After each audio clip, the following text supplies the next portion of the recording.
Kaibigan, tara, luto tayo ng kangkong with giniling. Pero bago ang lahat, kaibigan, intro muna.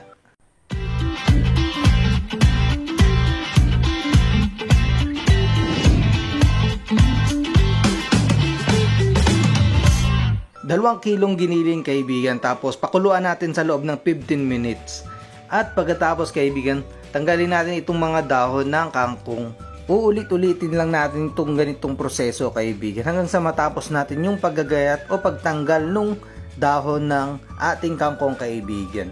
At pagkatapos niyan, kaibigan, ay isusunod naman natin itong ating tangkay ng kangkong. Tatanggalin natin yung matigas at ito, gagayatin na natin ng maliliit na gayat yung ating kangkong. At ito na, kaibigan, yung unang batch ng ating paggagayat. Meron pa tayong second batch. Uulitin lang uli natin itong ganitong proseso hanggang sa matapos natin ang paggagayat ng kangkong. Kayo ba, kaibigan, nakapag-try na ba ng ganitong putahe? Kung hindi pa, subukan nyo ito at siguradong magugustuhan nyo, kaibigan.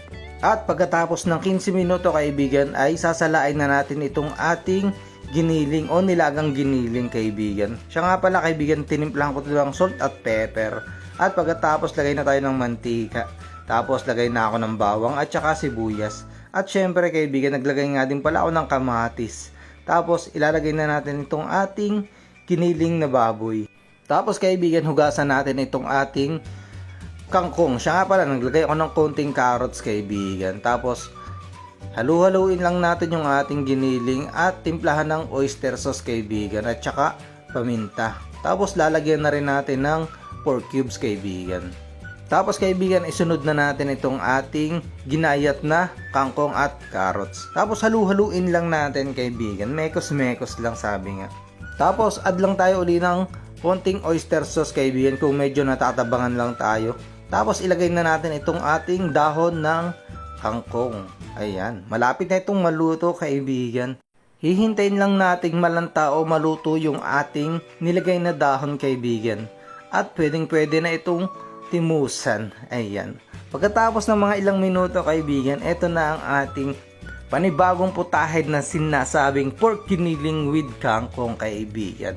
Ayan. Shoutout nga pala sa aking mga bagong followers dyan.